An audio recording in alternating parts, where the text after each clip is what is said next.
इस फिल्म में एक बार को दिखाया गया है जहां से कोई भी बाहर नहीं जा सकता था और ना ही इस बार के अंदर रह सकता था, मगर उस बार में बहुत से लोग फंसे होते हैं। आखिर इस बार में ऐसा क्या था जिसके कारण कोई भी इस बार से बाहर नहीं जा पा रहा था। इस बार में सभी लोगों का एक एक करके कत्ल होता रहता है। इस बार में फंसे कुछ लोग इसका कारण जानने की कोशिश करते हैं, मगर क्या वो लोग यहाँ से बचकर निकल पाते हैं?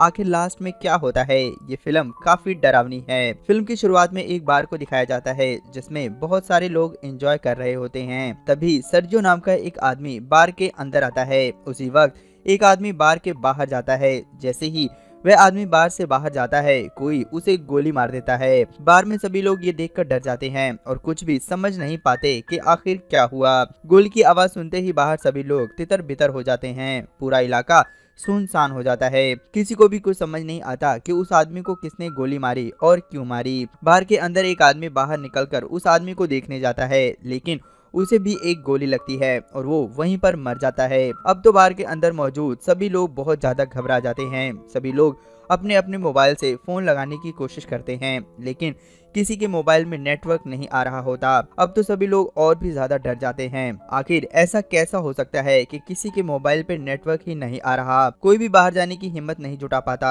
उनका ध्यान टीवी की तरफ जाता है और वे लोग टीवी पर न्यूज देखने की कोशिश करते हैं, लेकिन टीवी पर उस बार के बारे में कोई भी न्यूज नहीं आ रही थी। अचानक से सभी की निगाह बार के बाहर जाती है तो सभी लोग देखते हैं कि दोनों लाशें गायब हो चुकी हैं। वहाँ मौजूद खून को भी साफ कर दिया गया है। ये सब देखकर सभी लोग घबरा जाते हैं। सरजू नाम का आदमी कहता है कि लगता है कि कोई चाहता है कि हम में से कोई भी यहाँ से बाहर ना निकले। फिर सरजो कहता है कि हो सकता है कि हम में से कोई आतंकवादी हो और उसके पास कोई खतरनाक विस्फोटक सामान भी हो सकता है। पुलिस को उसकी तलाश हो। ये सुनकर नाचो नाम का एक आदमी अपने बैग को पैर से छुपाने लगता है। सरजो की नजर उस पर पड़ जाती है। ये बात सरजो सबको बता देता है। सब लोग मिलकर उसके बैग को छीन लेते हैं। बैग की तलाशी में उन लोगों को सिर्फ कुछ कपड़े और एक हार्ड डिस्क मिलती है। नाचो बोलता है कि हार्ड डिस्क में सिर्फ मेरी जॉब की कुछ डॉक्यूमेंट्स हैं, लेकिन लोग नहीं मानते। उनमें से एक लड़की का नाम एलिना होता है। वह उस हार्ड डिस्क को क्रैश कर देती है। नाचो बहुत दुखी होता है। तभी नाचो काउंटर पर पड़े एक ब्रीफकेस की तरफ इशारा करके कहता है कि वह किसका है।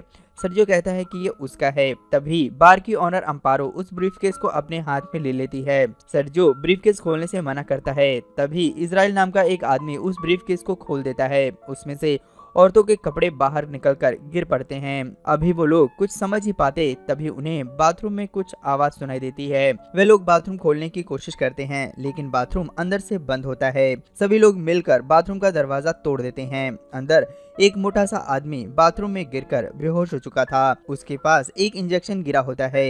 एलिया उस इंजेक्शन को उठाकर देखने लगती है। तभी बाहर गाड़ियों की आवाज सुनाई देती है। वे लोग बाहर देखते हैं कि कुछ आर्मी के लोग बहुत सारे टायर रखकर उसमें आग लगा रहे हैं। सभी ने अपने आप को पूरी तरह से कवर किया होता है। उसके बाद टीवी में दिखाया जा रहा था कि बार के उस इलाके में आग लग गई है, इसीलिए इस इलाके को सील कर दिया गया है। बार के लोग समझ नहीं पा रहे थे कि आखिर सरकार लोगों से झूठ क्यों बोल रही है। तभी बाथरूम के अंदर बेहोश आदमी बाहर उनके सामने आकर खड़ा हो जाता है। उसका पूरा शरीर अजीब तरह से फूल चुका था। उसकी आंखें भी डरावनी और अजीब सी लग रही थी।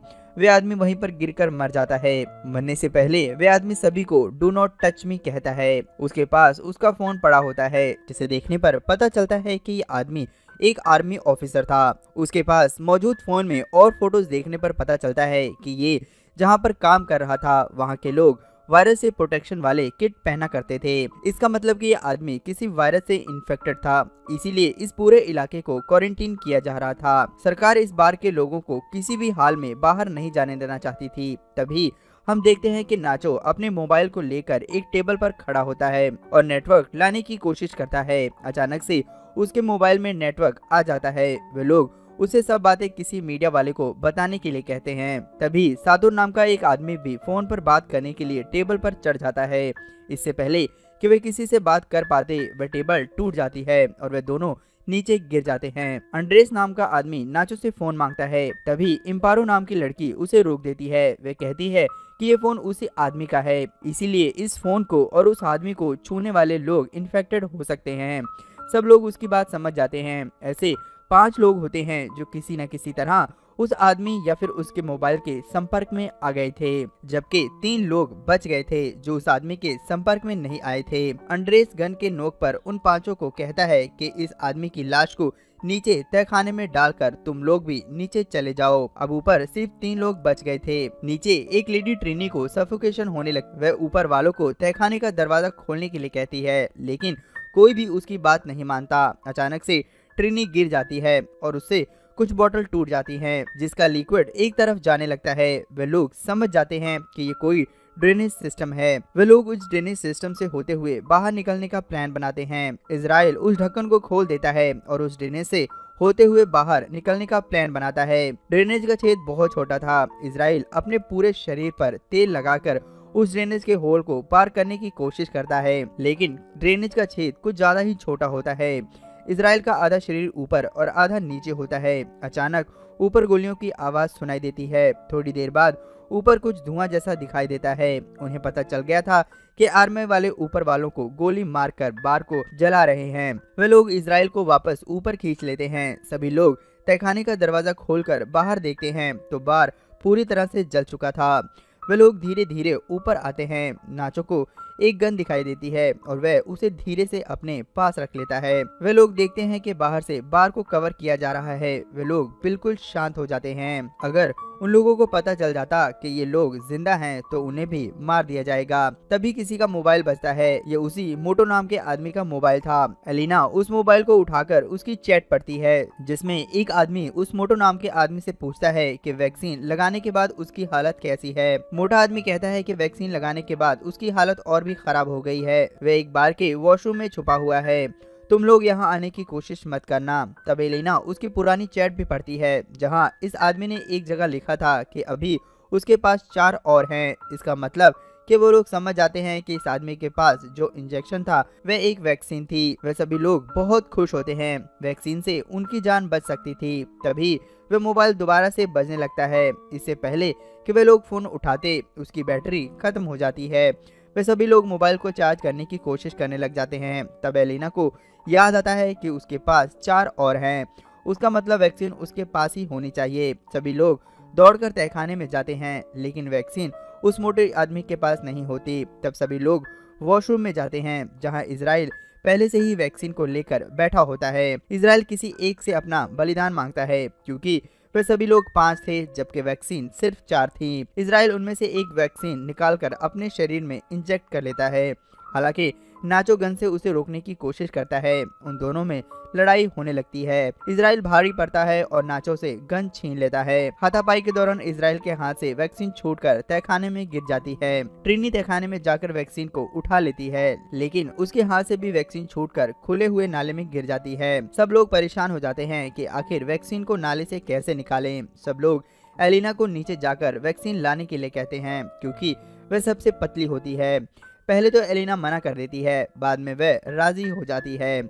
एलिना के शरीर में तेल लगाकर किसी तरह उसे नीचे गिरा दिया जाता है। एलिना वैक्सीन को ढूंढ लेती है। नाचो उससे कहता है इस वैक्सीन को इस तार से बांध दो। एलिना मना कर देती है, क्योंकि ऊपर 3 लोग थे और वैक्सीन भी सिर्फ 3 थी। उसने कहा कि वैक्सीन चाहिए तो सभी को नीचे आना पड़ेगा। तब सभी लोग नाले के छेद को तोड़ तोड़ कर बड़ा करने लगते हैं। तब तक एलिना बाहर निकलने का रास्ता खोजने लगती है। थोड़ी दूर जाने पर उसे एक जगह से रोशनी आती हुई दिखाई देती है। सबसे पहले एलिना वैक्सीन को एक गड्ढे में छुपा देती है। एलिना सीढ़ियों से ऊपर जाकर देखती है कि पुलिस वाले बार में मरे हुए लोगों को जला रहे हैं। इसके बाद दिखाया जाता है कि ऊपर के चारों लोग किसी न किसी तरह नीचे नाले में आ जाते हैं। इजराइल और नाचो के बीच एक बार फिर से जबरदस्त लड़ाई होती है। इस बार नाचो इजराइल से गन छीनकर उसे गोली मार देता है। अब नाचो के पास गन होती है और सभी लोग उससे डर रहे होते हैं। तब नाचो सातुर को गन पॉइंट पर लेकर एलिना को वैक्सीन देने के लिए कहता है। एलिना उन सबको उस गड्ढे की तरफ ले जाती है जहां उसने